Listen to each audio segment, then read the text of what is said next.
नमस्कार दोस्तों, क्या आपका सोनी एलईडी टीवी नहीं चल रहा है और उसमें लगातार रेड लाइट 6 बार ब्लिंक कर रही है? तो चिंता बिल्कुल ना करें।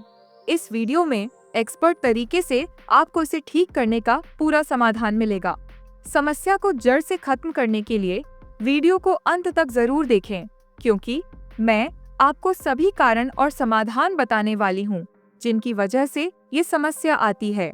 तो चलिए शुरू करते हैं और आपके सोनी एलईडी टीवी को ठीक करते हैं।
First